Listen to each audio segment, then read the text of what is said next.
Zdravím vás všetkých u druhého videa, v ktorom sa budem venovať vyplneniu osobných údajov a vkladaniu dokumentov, pretože postupom času, ako pozorujem, je s tým čoraz väčší problém a už len kvôli pár nedostatkom váš účet nie je schválený, respektíve jeho schválenie je oddelené. Takže vrhneme sa rovno na vyplnenie osobných údajov, prejdeme na záložku Personal Data a sústredíme sa prv na okno z Personal Info. Do prvej kolónky adres 1 zadávame klasicky adresu, kde uvádzame ulicu a číslo domu. Adres 2 a adres 3 je druhý a tretí riadok adresy. Ak tieto riadky vo svojej adresi nemáme, nevyplňame ich. District je okres, city je mesto alebo dedina, z ktorej pochádzame.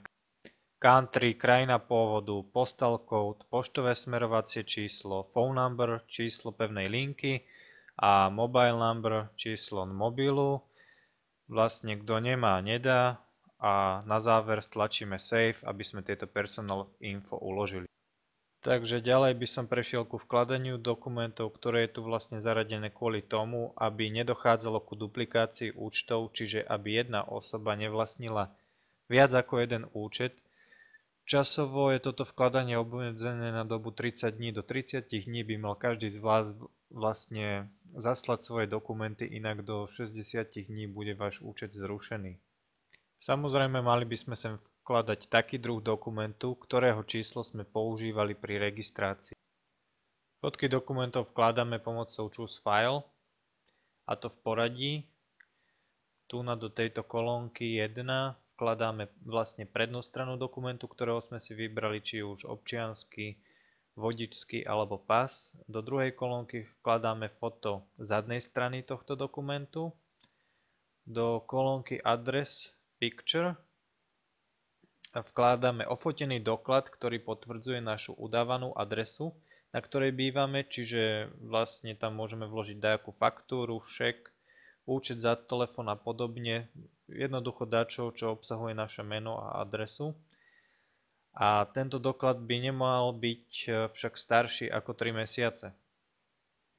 Do poslednej kolónky Proof of Address Picture vyplňame ju vlastne len vtedy, ak nemáme vystavenú faktúru, účet ani nič iného na svoje meno.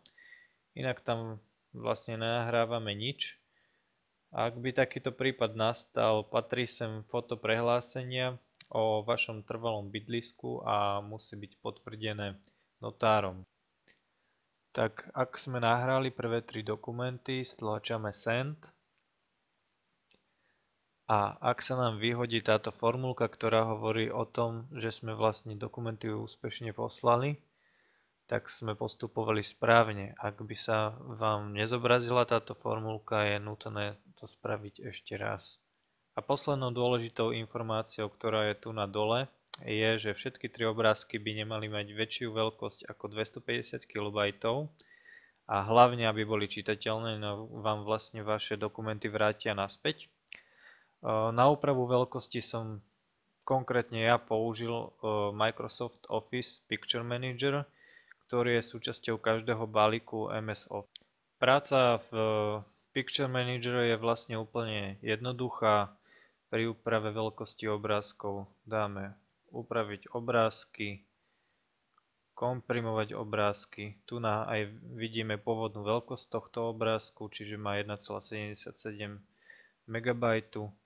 Ak ho upravíme na dokument, hneď komprimovaná veľkosť je 267 KB.